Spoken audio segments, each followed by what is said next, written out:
Vous avez tous déjà entendu que vous n'utilisez que 10% de votre cerveau. Eh bien, c'est un mensonge. Dans cet épisode, le Dr Lipton va vous expliquer comment fonctionne votre cerveau et l'importance qu'il y a à ce que vos deux hémisphères soient synchronisés. Et en fin de vidéo, on vous donnera quelques exercices pour pouvoir synchroniser vos hémisphères et devenir un génie créatif. Rien que ça. Dans la vidéo d'aujourd'hui, je veux vraiment me concentrer sur une chose qui est une légende urbaine. Et cette légende urbaine en particulier est la croyance selon laquelle on fonctionne avec seulement 10% de notre cerveau. Donc on a tous entendu, oui, on fonctionne avec seulement 10% de notre cerveau. Et si on pouvait utiliser tout le reste, on serait super intelligent, mais c'est tout ce qu'on utilise. Premièrement, d'où vient ce chiffre, 10%? Il y a longtemps, en essayant de comprendre le corps humain à travers l'étude de l'histologie et des cellules qui composent les organes, une étude du cerveau a révélé un fait très important. Et c'est que seulement 10% du cerveau était composé de neurones.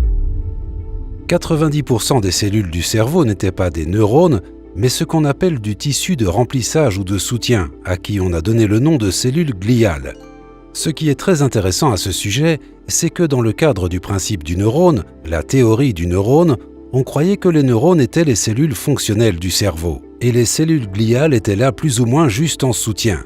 Eh bien, par définition, cela veut juste dire que vous n'utilisez que 10% de votre cerveau parce que c'est tout ce que les neurones représentent dans le cerveau, 10%. Pendant longtemps, les cellules gliales, encore une fois, n'étaient considérées que comme un tissu conjonctif qui apportait un soutien physique et nutritionnel aux neurones.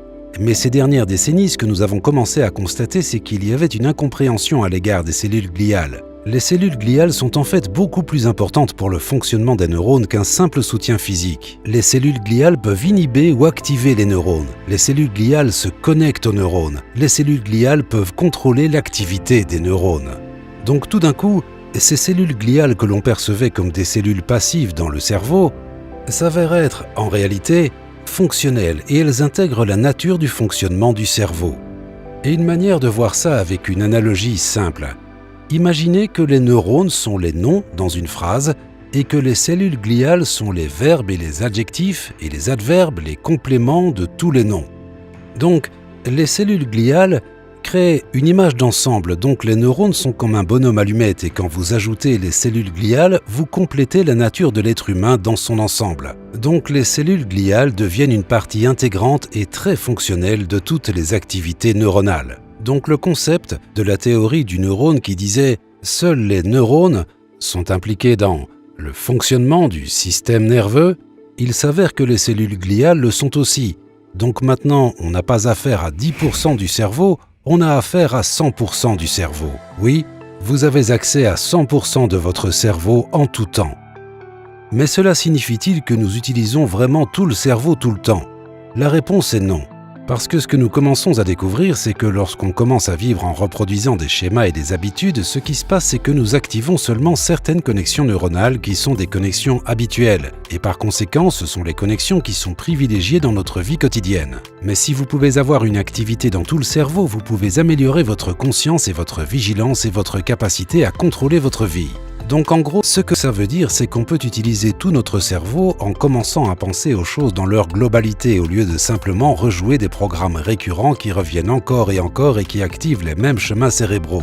Petite parenthèse rapide. Si vous savez créer une habitude, ça veut tout simplement dire que vous savez aussi créer un réseau de neurones. Parce que c'est vraiment ça que ça veut dire. D'ailleurs, on va appeler ça neurocircuit. Je trouve que c'est plus joli. Créer un nouveau circuit, ça peut sembler très fatigant, très contraignant au début. Et abandonner, entre guillemets, un ancien neurocircuit, donc une ancienne habitude, ça peut paraître très contre-intuitif. C'est pour ça que j'ai envie de vous donner un exercice simple, mais pas facile, et qui vous prouvera à vous-même si vous êtes capable de le faire pendant 21 jours. 21 jours, c'est juste pour se donner un délai. Si vous êtes capable de le faire, ça vous prouvera que vous pouvez faire n'importe quoi. Parce que la personne qui est capable de créer des habitudes consciemment, cette personne, elle est capable de faire plus ou moins n'importe quoi dans la vie. Parce que c'est vraiment la création d'habitudes qui va vous permettre de transformer votre vie. Et pas juste des petites impulsions émotionnelles qui disparaissent aussi vite qu'elles sont apparues. L'exercice est simple. On va l'appeler l'exercice du caillou dans la rivière. Vous allez prendre l'exercice et vous allez le transposer dans une situation qui est fonctionnelle pour vous. Mais moi, je vais donner l'exercice avec cet exemple. C'est l'exemple d'un homme qui veut être capable de maîtriser la création d'habitudes. Tous les jours, pour aller au travail, il passe sur un petit pont sous lequel se trouve une rivière.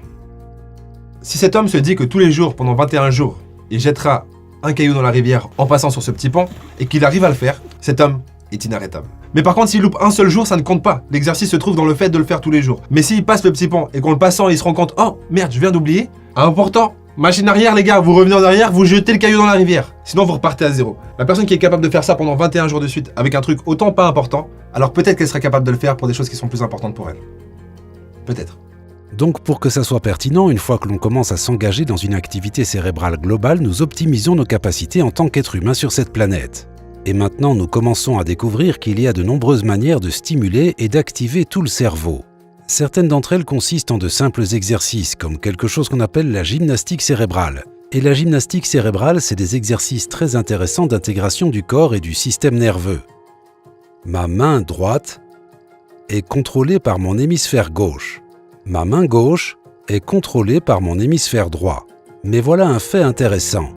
Si ma main droite contrôlée par mon hémisphère gauche traverse la ligne médiane, alors c'est instantanément détecté par l'autre hémisphère parce que maintenant, elle est dans ce territoire également. Donc quand vous croisez les bras et quand vous croisez les jambes, ce que vous faites, c'est que vous amenez les hémisphères gauche et droit à travailler ensemble en harmonie.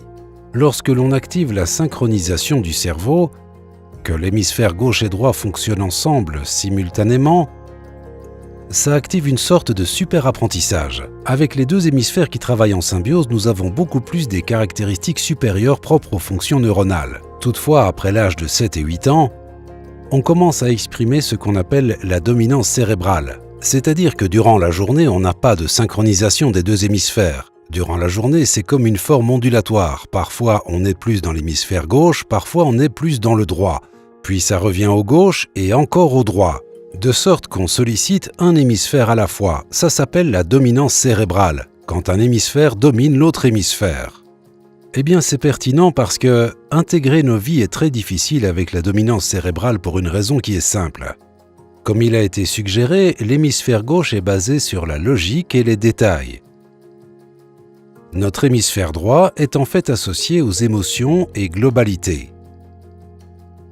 Cela devient très important parce que si vous n'observez qu'avec votre hémisphère gauche, alors toutes les choses logiques font sens, mais il n'y a pas d'aspect émotionnel. Et au contraire, si vous êtes dans l'hémisphère droit, vous serez touché émotionnellement, mais il n'y a plus de logique. Eh bien, c'est ce qui nous arrive sans cesse à partir de l'âge de 8 ans jusqu'à notre vie adulte.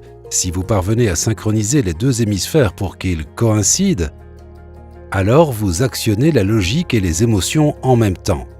Ça ouvre l'accès à des opportunités pour un super apprentissage où vous pouvez télécharger les informations très vite, très rapidement, mais ça ouvre aussi l'accès à tout un éventail de pensées qui inclut aussi bien une composante émotionnelle qu'une composante intellectuelle, ce qui est nécessaire pour avoir une vision globale. Donc si vous fonctionnez via la dominance cérébrale, vous négligez en fait une composante de votre système nerveux à ce moment-là. L'épisode n'est pas du tout terminé, mais vous pouvez déjà nous dire dans les commentaires, selon vous, pour vous, dans votre petite caboche, quel est l'hémisphère qui est le plus dominant. L'hémisphère droite qui est associé à la créativité ou l'hémisphère gauche qui est associé à la logique. Pendant que vous écrivez ce commentaire, d'ailleurs je vous laisse mettre un peu plus de détails que hémisphère droit, hémisphère gauche. Je ne sais pas si vous avez déjà entendu parler du fait que Elon Musk avait très peur du noir. Il était terrorisé par le noir. Et je vous pose la question, est-ce que vous savez qu'est-ce qui a permis à Elon Musk de vaincre sa peur du noir?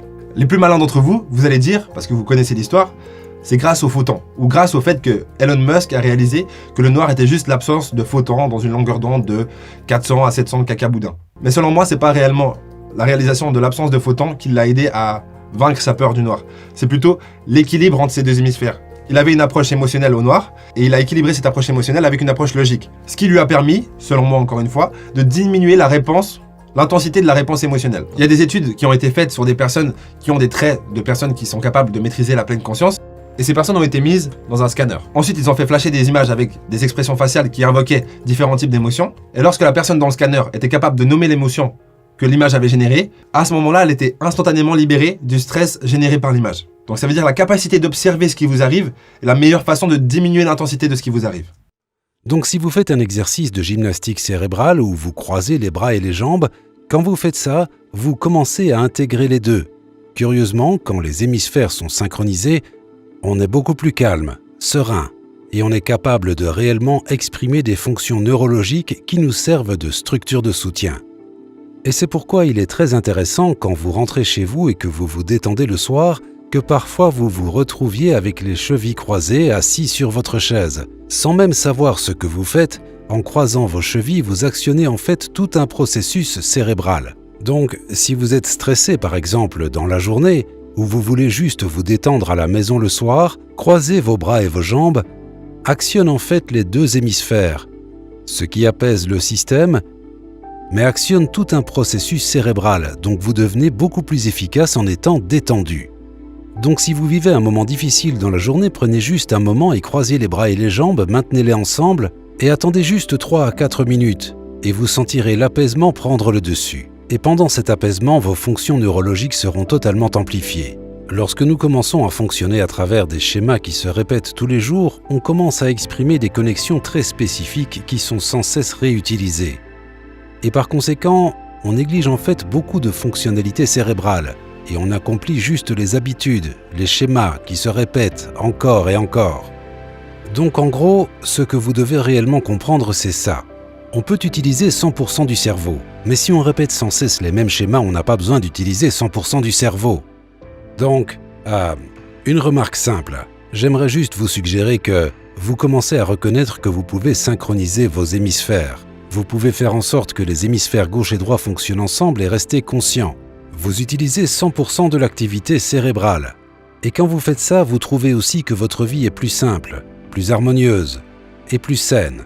Parce que dès que vous utiliserez tout votre système nerveux, cela soutiendra votre vie et optimisera votre croissance. Et ça devient important. Donc ne croyez pas que vous n'utilisez que 10% de votre cerveau. Cette légende est fausse. Vous pouvez utiliser les 100%. Et c'est à votre portée. Si toi aussi, après cette vidéo, tu préfères Bruce Lipton plutôt que Bruce Willis, laisse-le savoir dans les commentaires. Vous me l'accorderez, c'est une question stupide, mais les gens aiment s'intéresser aux gens. Donc je pose des questions sur les gens, et on fait comme si le sujet n'avait aucune importance. Vous êtes d'accord? On parle de Bruce Willis 5 minutes. Du coup, je vous laisse continuer le débat sur Bruce Willis dans les commentaires. Si vous avez aimé cette vidéo, pourquoi pas cliquer sur s'abonner. Connectez vos hémisphères avant, hein, bien sûr, et tout. Même sur la petite cloche. Et voilà. Moi, je vous dis au prochain épisode. Et sincèrement, à part ça, là, il n'y aura pas de coupure. Je n'essaye pas d'être arrogant, en fait. Hein. C'est juste un peu fin, et puis, bah... J'ai une vie aussi, hein. J'ai des problèmes et tout. J'arrive pas à être sérieux, en fait. Bisous, bisous. Au prochain épisode. Et on va publier beaucoup plus de vidéos, donc restez bien présents. S'il vous plaît. Et les gars, j'ai oublié de tenir ma promesse. Ludo va faire maintenant flasher à l'écran quelques activités que vous pouvez faire pour mieux améliorer la connexion entre l'hémisphère gauche et l'hémisphère droite. Voilà, c'est gratuit.